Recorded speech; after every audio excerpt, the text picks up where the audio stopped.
ಕನ್ನಡ ಇಂಡಸ್ಟ್ರಿಯಲ್ಲಿ ಸಿನಿಮಾ ಚೆನ್ನಾಗಿಲ್ಲ, ಕತೆಗಳು ಬರಲ್ಲ ಅಂತ ಹೇಳ್ತಾ ಇದ್ದಾರಲ್ಲ. ನಾವು ತೆಲುಗು ಸಿನಿಮಾನ ತೆಲುಗಲ್ಲಿ ನೋಡ್ತೀವಿ, ಮಲಯಾಳಂ ಸಿನಿಮಾನ ಮಲಯಾಳಮಲ್ಲಿ ನೋಡ್ತೀವಿ. ಎಲ್ಲ ಕನ್ನಡಿಗರಿಗೆ ಎಲ್ಲ ಭಾಷೆ ಗೊತ್ತಿದೆ ಅನ್ನೋದೇ ನಮ್ಮ ದೊಡ್ಡ ಒಂದು ವರ, ದೊಡ್ಡ ಒಂದು ಶಾಪ. Technicians are the hero.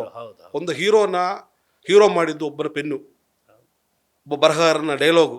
ಅವ್ರು ಹೇಳೋ ಒಂದು ಡೈಲಾಗು ಸೆಳ್ಳೆ ಹೊಡಿತಾರಲ್ಲ ಸರ್, ಅದು ಅವ್ರು ಹೇಳೋ ಡೈಲಾಗ್ ಅಲ್ಲ, ಅದನ್ನು ಬರೆದವನ. ಸೆಳ್ಳೆ ಹೊಡೆದಾಗ ಹೀರೋಗೇನು ಗೌರವ ಕೊಡ್ತೀರಿ, ಬರೆದವನಿಗೂ ಅಷ್ಟೇ ಗೌರವ ಕೊಡ್ತೀವಿ. ಇಂಡಸ್ಟ್ರಿ ಬೆಳೆಯೋಕ್ಕೆ ಸಾಧ್ಯನೇ ಇಲ್ಲ. ಒಬ್ಬ ಹೀರೋಗೆ ಕೊಡುವಂಥ ಗೌರವನ ಒಬ್ಬ ಬರಹಗಾರನಿಗೆ ಕೊಡಿ. ಇಲ್ಲಿವರೆಗೆ ನೀವು ಟೆಕ್ನಿಷಿಯನ್ಸನ್ನು ರೆಸ್ಪೆಕ್ಟ್ ಮಾಡಲ್ಲ. ಅವರ ಒಂದೊಂದು ಕಣ್ಣ ನೀರು, ಅವರ ಒಂದೊಂದು ಬೆವರ ಹನಿಗೆ ನೀವು ಫಲ ಕೊಡದೇ ಇದ್ದರೆ ಯಾರಿಗೂ ಒಳ್ಳೆಯದಾಗಲ್ಲ.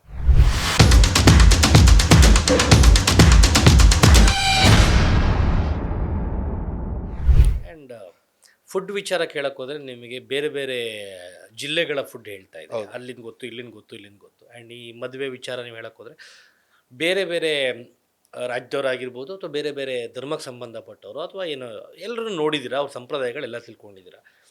ಒಬ್ಬ ನಿರ್ದೇಶಕನಾಗಕ್ಕೆ, ಒಂದು ಕತೆ ಮಾಡೋಕ್ಕೆ, ಸಿನಿಮಾ ಮಾಡೋಕ್ಕೆ ಸಾಕಷ್ಟು ಇದೆ ತಲೆಯಲ್ಲಿ. ಹೌದು. ಶುರು ಮಾಡೋ ಪ್ರಯತ್ನ ಏನಾದರೂ ಇದೆಯಾ? ಇಲ್ಲ, ಸದ್ಯಕ್ಕೆ ನಾನು ನಟನಾಗಿದ್ದೀನಿ ಸರ್. ಇದರಲ್ಲಿ ಬಿಸಿ ಇದೆಯಾ ಎಲ್ಲಾದ್ರೂ ಒಂದು ಕಡೆ? ಅದು ಎಲ್ಲ ಒಂದು ಕಡೆ ನೋಡಿದಾಗ ಮದುವೆ ಅಂತ ಬಂದಾಗ ಒಬ್ಬೊಬ್ಬರು ಸಂಪ್ರದಾಯ ಒಂದೊಂಥರ ಮಾಡಿಸಿರ್ತೀರ, ಅವು ನಿಮ್ಗೆ ಅನ್ಸುತ್ತೆ ಎಷ್ಟು ಚೆನ್ನಾಗಿದೆಲ್ಲ ಈ ಸಂಪ್ರದಾಯ. ಹೌದು, ಇದು ಸಿನಿಮಾಟಿಕ್. ರಾಜಸ್ಥಾನ್ ವೆಡ್ಡಿಂಗ್ ಅಂತ ಹೇಳಿದ್ರೆ ಸರ್, ಅದೊಂದು ಸಂಭ್ರಮ ಬೇರೆ.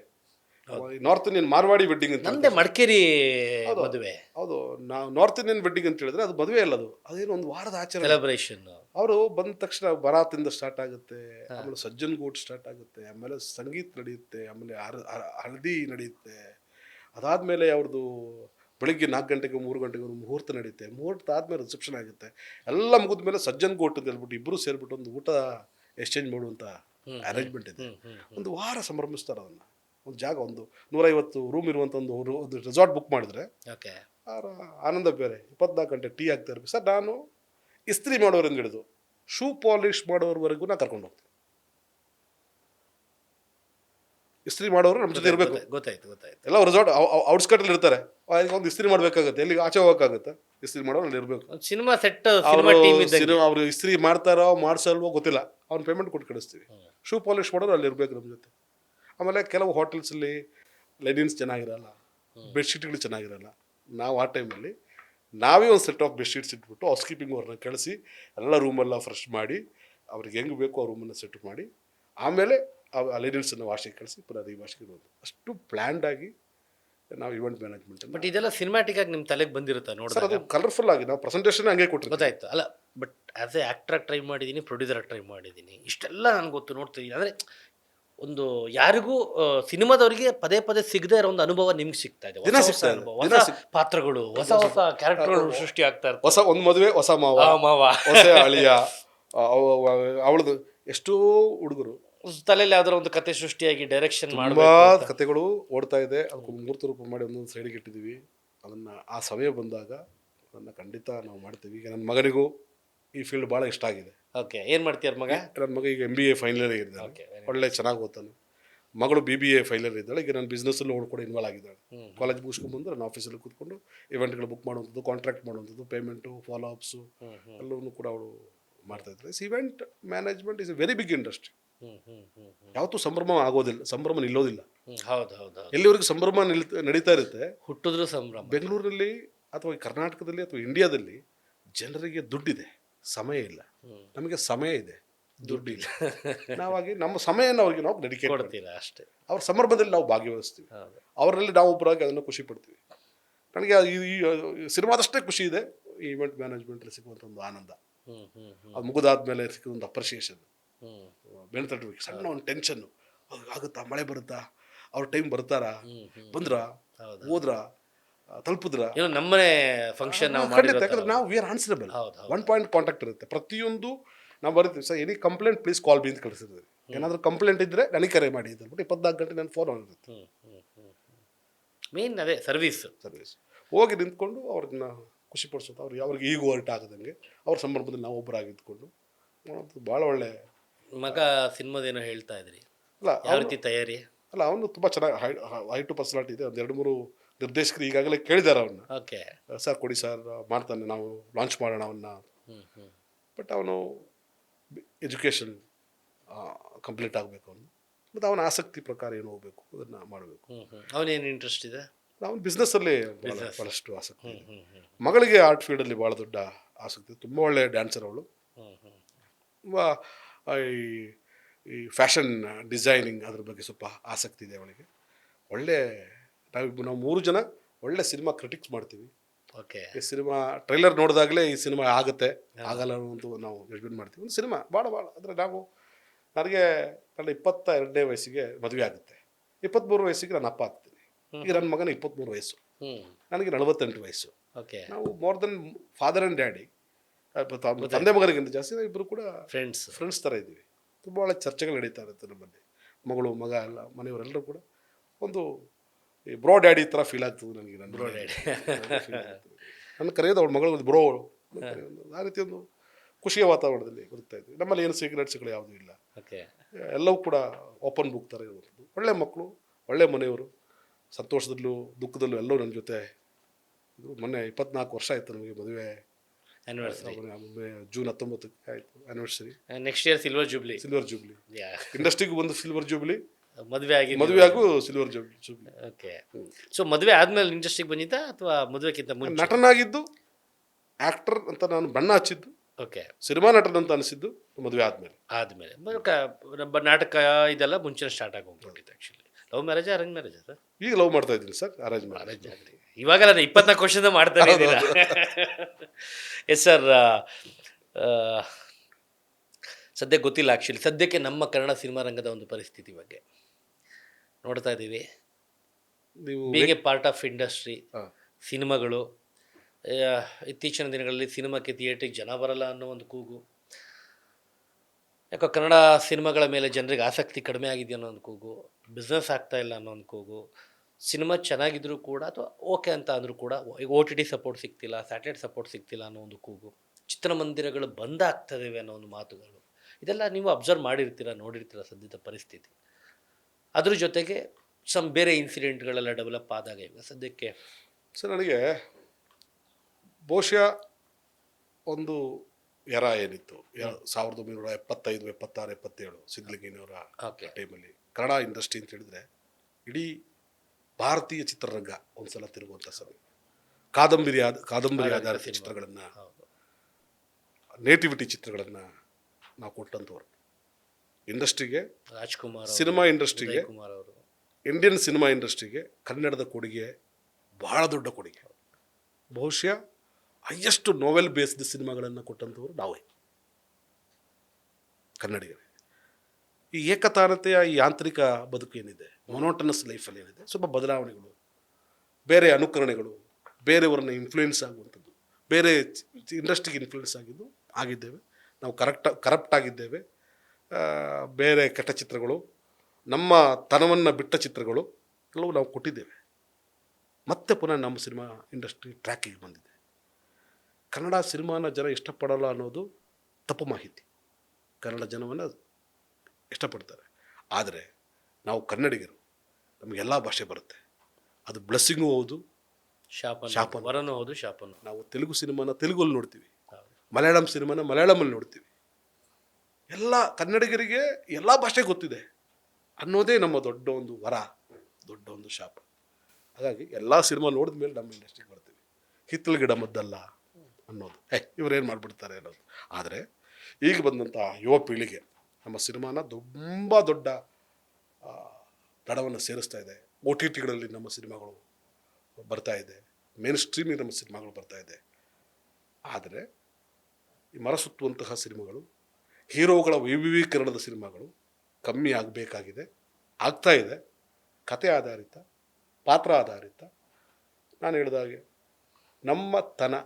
ನಮ್ಮ ಕನ್ನಡದ ಮಣ್ಣಿನ ಕತೆಗಳು, ನಮ್ಮ ಜಾನಪದ ಅದು ಬರಬೇಕು. ನಾವು ಕೇರಳದಲ್ಲಿ ಅರ್ಧ ಸಾರಿ ಹಾಕೋತಾರೆ ಸರ್, ನಾವು ಅರ್ಧ ಸಾರಿ ಹಾಕಿದ್ರೆ ಜನ ಒಪ್ತಾರ? ಇಲ್ಲ. ಅಲ್ಲ, ಅಲ್ಲಿ ಅರ್ಧ ಸಾರಿ ಹಾಕಿದ್ರು ಅಂತ ಆ ಸಿನಿಮಾ ನಾವು ಇಲ್ಲಿ ಒಂದು ಜನ ಒಪ್ಕೋತಾರ?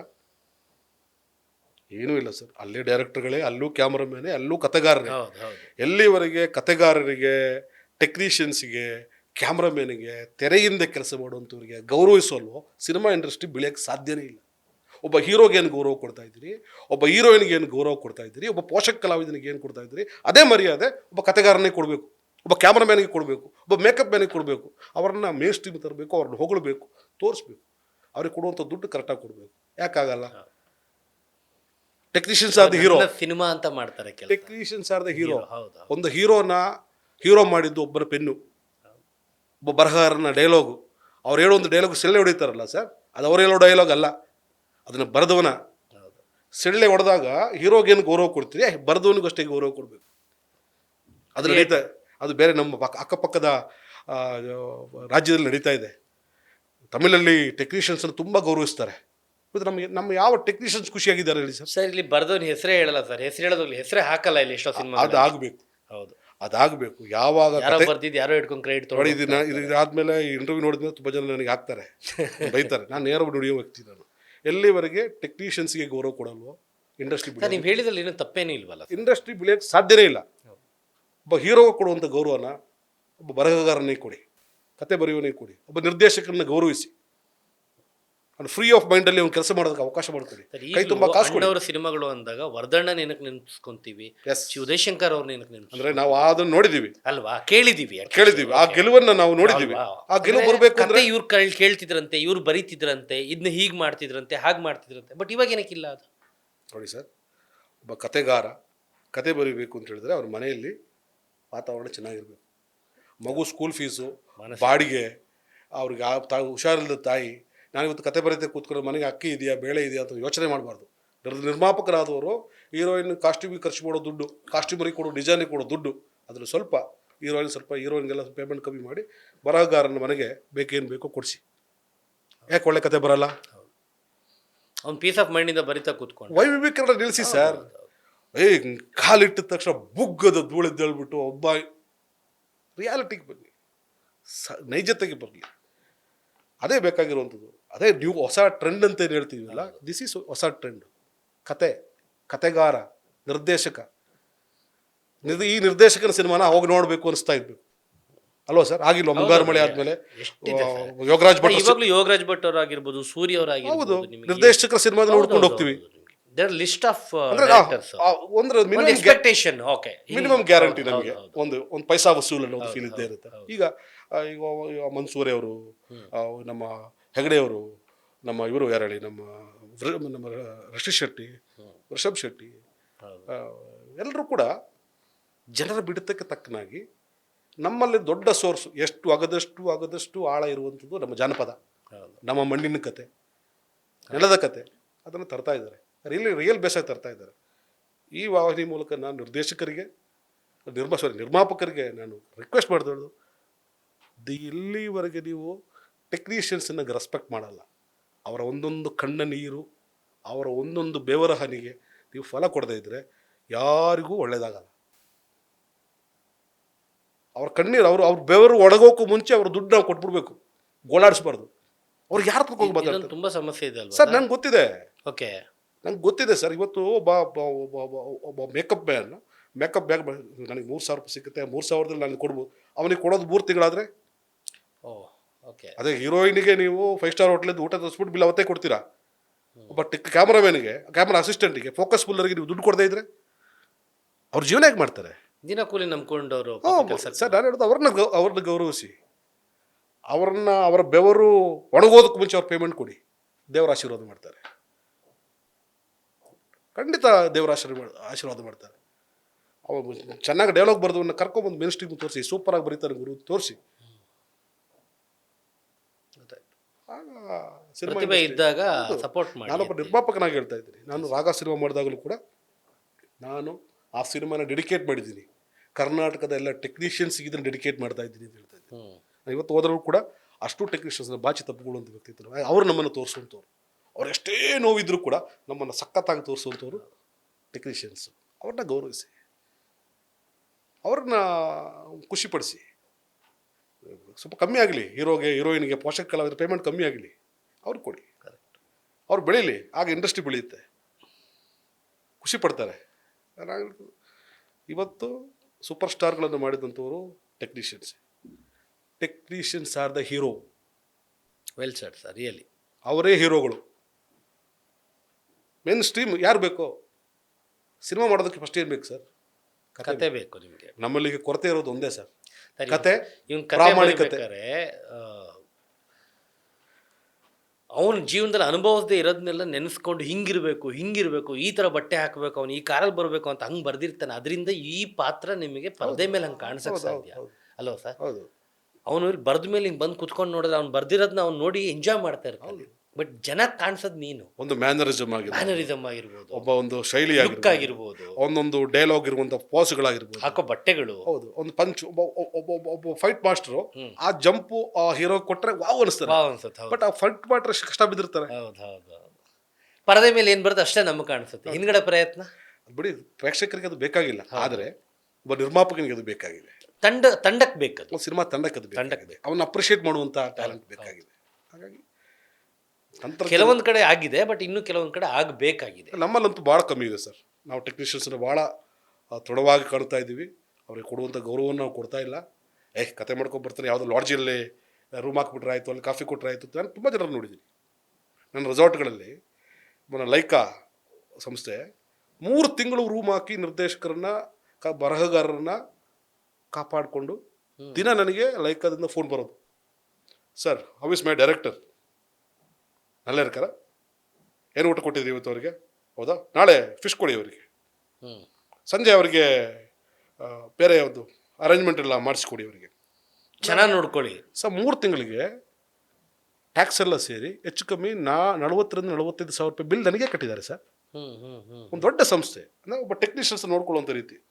ಒಬ್ಬರು ಹೇಳಿ ನಮ್ಮ ಕನ್ನಡ ಇಂಡಸ್ಟ್ರಿಗೆ ಸಿನಿಮಾ ಚೆನ್ನಾಗಿಲ್ಲ, ಕತೆಗಳು ಬರಲ್ಲ ಅಂತ ಹೇಳ್ತಾ ಇದ್ದಾರಲ್ಲ. ಒಬ್ಬ ನಿರ್ಮಾಪಕ ನಾನು ಹಿಂಗೆ ಕೊಟ್ಟಿದ್ದೆ, ಮಾಡಿದ್ದೆ, ಇದರ ಕೆಲವರಿದ್ದಾರೆ, ಬೆರಳಡಿಕೆಯಷ್ಟು ಜನಗಳಿದ್ದಾರೆ. ಸಿನಿಮಾ ಅದಕ್ಕೆ ಬೆರಳಿಕೆಯಷ್ಟು ಸಿನಿಮಾಗಳು ಮಾತ್ರ ಗೆಲ್ತಾ ಇದ್ದಾವೆ. ಎಲ್ಲ ಸಿನಿಮಾ ಗೆಲ್ಲಬೇಕು ಅಂತ ಹೇಳಿದ್ರೆ ಪ್ರಯತ್ನ ಪಟ್ಟಿದ್ಯಾದ್ಮೇಲೆ. ಮೊನ್ನೆ ನಾನು ಮಲಯಾಳಂ ಸಿನಿಮಾಗಳು ನೋಡ್ತಾ ಇದ್ದೆ, ಸಾಲು ಚಿತ್ರಗಳು, ಆವೇಶ ಆಗಿರ್ಬೋದು, ಆಲ್ಮೋಸ್ಟ್ 1,000 crore ಬಿಸ್ನೆಸ್ ಇನ್ ಸಾಧಾರಣ ಇಂಡಸ್ಟ್ರಿ. ಹೌದು. ಮಂಜಿಮಲೆ ಬಾಯ್ಸ್ ಆಗಿರ್ಬೋದು, ಪ್ರೇಮಲು ಎಲ್ಲ ಆಗಿರ್ಬೋದು. ನೋಡಿ, ಒಂದು ಆಯಾಮ. ಒಂದು ಟೈಮಲ್ಲಿ ಮಲಯಾಳಂ ಸಿನಿಮಾ ಅಂತ ಹೇಳಿದ ತಕ್ಷಣ ಬೇರೆ ಥರ ನೋಡ್ತಾ ಇದ್ದೆ. ಹೌದು ಸರ್, 100%. ರಾತ್ರಿ 11 ಗಂಟೆ ಮೇಲೆ ಹಾಕೋ ಹಾಡುಗಳು ಅನ್ನೋ ಥರ ಇರ್ತದೆ. ಈಗ ಅದೊಂದು ದೊಡ್ಡ ರೆವಲ್ಯೂಷನ್ ಇಂಡಿಯನ್ ಸಿನಿಮಾ ಇಂಡಸ್ಟ್ರಿಯಲ್ಲಿ ಸರ್. ಅಲ್ಲಿ ಟೆಕ್ನಿಷಿಯನ್, ನಾನು ಅಲ್ಲಿವನಾಗಿರೋ ಕಾರಣ ಅಲ್ಲಿ ಟೆಕ್ನಿಷಿಯನ್ಸ್ನ ಗೌರವ ಮಾಡೋ ರೀತಿ ನಾನು ನೋಡಿದ್ದೀನಿ. ಒಬ್ಬ ಕತೆ ಬರೆಯೋದಕ್ಕೆ ಎಷ್ಟು ತಲೆ ಓಡಿಸ್ತಾರೆ ಈ ಹೊಸ ಪೀಳಿಗೆಯವರು, ಅವರನ್ನು ಹೆಂಗೆ ಪ್ರೂವ್ ಮಾಡ್ಕೋತಾ ಇದ್ದಾರೆ ಅಂತ ನನಗೆ ಅನಿಸ್ತದೆ. ಈಗ ಬಂದುವಂಥ ಟ್ಯಾಲೆಂಟೆಡ್ ಡೈರೆಕ್ಟರ್ಗಳು, ಕನ್ನಡ ಇಂಡಸ್ಟ್ರಿ ಡೈರೆಕ್ಟರ್ಗಳು, ಬರಹಗಾರರು ಅದ್ಭುತ ಸರ್, ಕ್ಯಾಮರಾಮ್ಯಾನ್ ಅದ್ಭುತ ಸರ್. ಆದರೆ ಅವರನ್ನು ಬಳಸ್ಕೊಡುವಂಥ ರೀತಿ, ಅವರನ್ನು ಕೊಡುವಂಥ ಗೌರವ, ಅವ್ರಿಗೆ ಕೊಡುವಂಥ ಮಾತಾಡಿದಷ್ಟು ಸಂಭಾವನೆಯನ್ನು ಕೊಡುವಂಥ, ಅವರನ್ನು ಪ್ರೀತಿಸುವಂಥ ಕೆಲಸ ಆದರೆ ಸಿನಿಮಾ ಪ್ರೀತಿ ತನ್ನಷ್ಟಕ್ಕೆ ಹುಟ್ಟುತ್ತೆ, ನಮ್ಮ ಇಂಡಸ್ಟ್ರಿ ಬೆಳೆಯುತ್ತೆ. ಸಿಕ್ಕಾಪಟ್ಟೆ ಹಿಟ್ಟುಗಳ ಮೇಲೆ ಹಿಟ್ಟನ್ನು ಕೊಡ್ತೀವಿ. 3 ಹಿಟ್ಟು 4 ಹಿಟ್ಟು ಬರೋದಿಲ್ಲ, ಎಲ್ಲ ಹಿಟ್. Beet plus Karnataka.